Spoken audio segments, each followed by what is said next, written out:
Talend contains all the objects or shapes that we can use to design a business model. And the objects that are available here are of different types, from strategic system like a data source to a document, output document, or you have a decision step. Each one of these have a specific role in the business model according to the description, definition and assignment you gave it to it. And as I said, all these objects are represented in the palette as shapes, and all of this can be included in our business model. So how do we exactly bring them into the business model or the workspace? Well, it's simple. So let me show you in this example. So for example, if you want to have a data source, just click on it and click on the workspace. It's simple. You will get your shape onto your workspace and you can name it just like that. If you want to rename it, just double click on that name. It will give you an option to edit the name of that object. Or another way of doing that is just keep your mouse on the workspace for a couple of seconds and you will get the quick access shapes. You can just go there and click on any shape and you will get it. You will get the object placed in the workspace and you can name it just like you did this one.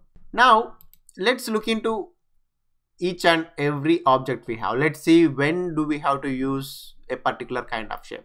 Let's go in order.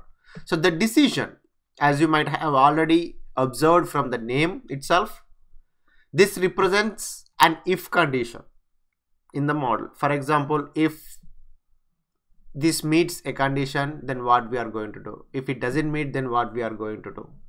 In our business model, as you can see, we have used the decision here. If we have rejects, then write it to a delimited file. If we don't have rejects, then write it to a data warehouse.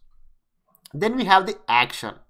If you remember, once the Jan.2 runs the reports, he is going to make an action. So how do we represent it? By adding an square box. So this represents an action.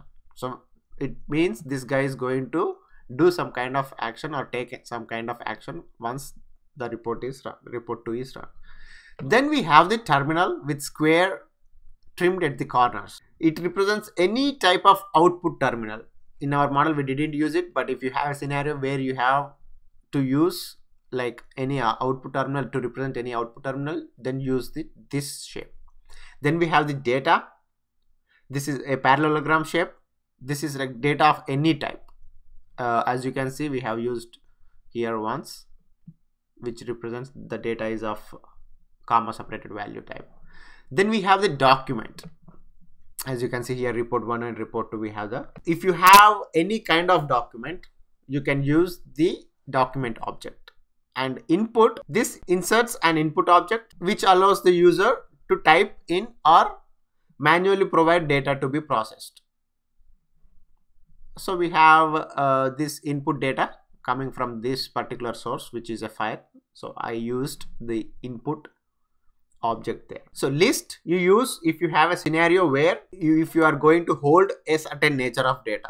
So here I am not holding any data, so that's why I didn't use the list. But if you have a scenario where you have to hold certain nature of data, then use the list.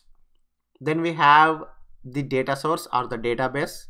When you hover onto that shape, it explains create new database. It inserts a database object into the model which can hold the input or output data to be processed. So here we are reading data from a database, so I use that. And then we have here another database we are writing to, so I have used again this object. Then we have the actor. As you can see, we have used that guy here. So it's just a person or player who does the decision making or decision support, as well as like technical processes. For example, let's assume when we have rejects, there is a file. Then we can add an actor here. This actor here, he will be like production support guy. Production support guy. So what he does is, once he has rejects, he will be notified there are rejects. So what he does, he will look into the rejects and then he will correct the rejects and then he will rerun the process.